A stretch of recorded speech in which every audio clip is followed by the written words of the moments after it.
Hi, welcome to the Motion Picture Notion. I'm your host, Gabriel Burton. For the next couple episodes, I would like to tackle each and every single entry in the American Pie series. The original American Pie, it's an absolute classic to say the very least. And I remember one time I was watching it, and my father came in and watched a little bit with me, and he got a chuckle out of it. But he had said, yeah, this is just like Animal House. And to a degree, he had a point. Animal House was really the film that kind of birthed that sort of genre. I mean, you could say like Kentucky Fried Movie, or there's some other shit that came out well before that, but I'm talking about like in the mainstream. I'm talking about a movie that like hit theaters, that was like a cultural phenomenon and influenced comedies that would, come after it. The thing about American Pie, it's different. It doesn't follow the exact, it did kind of a 90s thing, really, in essence, because like you could say, oh, Scream was a slasher flick. It has Halloween to thank.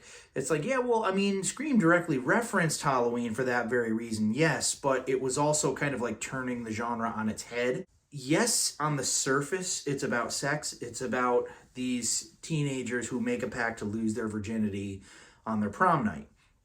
But what it's really about is life and experience through sex. Everybody's sort of like a fair representation of people you knew in high school. You got Jim, who's kind of like the loser. You got like, Kevin, who in certain ways, he's kind of like the initiator in the group. He's the one who kind of gets the whole thing together. You got Oz, who's kind of the jock.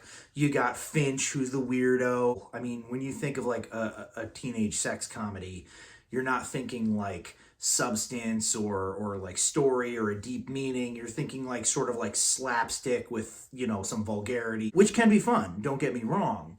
But much like anything else in this life, after a certain point, the same routine over and over and over again gets kind of tired. I mean, in its own right, it was really a coming of age, I suppose. It really did focus on like the evolution of these characters. And at the end of the movie, no matter who got laid or who didn't, there was sort of like a progression. There was like an evolution for each character. American Pie, in its own right, I would say, is right next to Animal House. They're a generation apart from one another, and I wouldn't say that one is necessarily better than the other. I would say American Pie is a little bit more deep than Animal House. Credit where credit is due. Animal House is like the Exorcist of teenage sex comedies, okay? It's the OG. But I feel that American Pie is the first one since that movie that really evolved the idea and pushed it forward for a new generation to appreciate. So, absolutely loved that movie. And that's all she wrote.